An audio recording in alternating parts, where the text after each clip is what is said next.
Today's text of the day is a poem called Children by Nancy Keesing.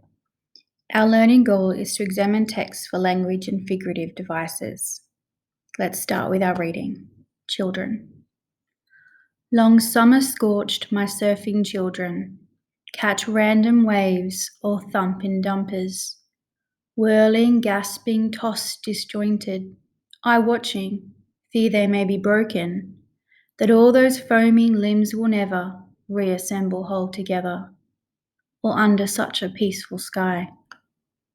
Or under such another sky, the pictures show some village children, caught at random, tossed, exploded, torn, disjointed, like sticks broken, whose jagged, scorching limbs will never reassemble whole together. Figurative language uses figures of speech to be more effective, persuasive, and impactful. Figurative language devices such as metaphors and similes go beyond the literal meanings of words to give new and deeper insights. Other figurative devices such as sibilants, alliteration, and onomatopoeia appeal to the senses of the reader. Today we will be examining the poem Children by Australian poet Nancy Keesing. It is a poem of particularly strong emotions, as devastation is highlighted by powerful imagery in carefully selected language. The poem is a sad depiction of our world. The stanzas are meant to contrast the ideas of violence and are linked by the sky. On one hand, children play in the sea, and under another sky, children suffer in war. The watching parent is concerned for their child's safety in the sea. This is juxtaposed by the parent of the village children, who are concerned about life and death. Two very different worlds are represented here, one under such a peaceful sky and one under another sky, yet we know there is only one sky. The figurative device Sibilants is used in the first line of the poem with summer scorched and surfing.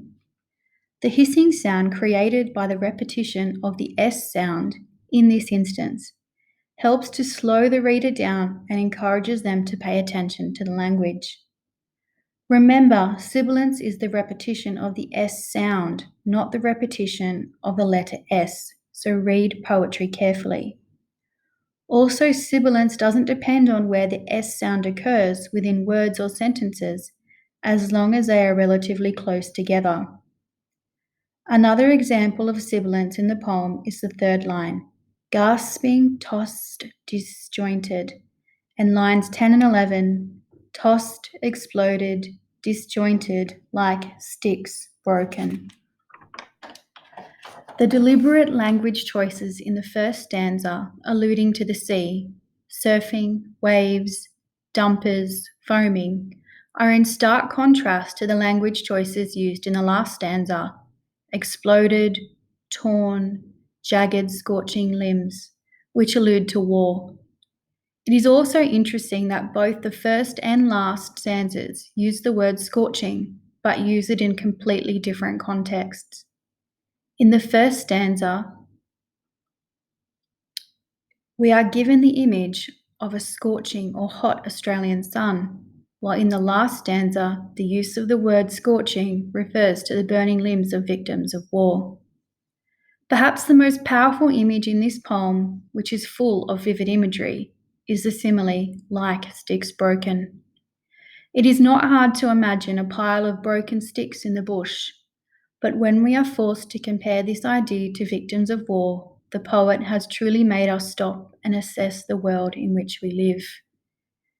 So we are examining this poem for language and figurative devices.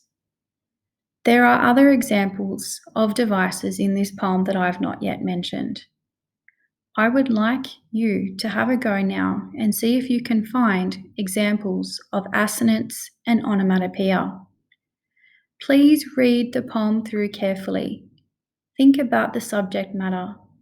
Think about the idea that there is no different sky and that we are all human beings living on the same world. Good luck, guys.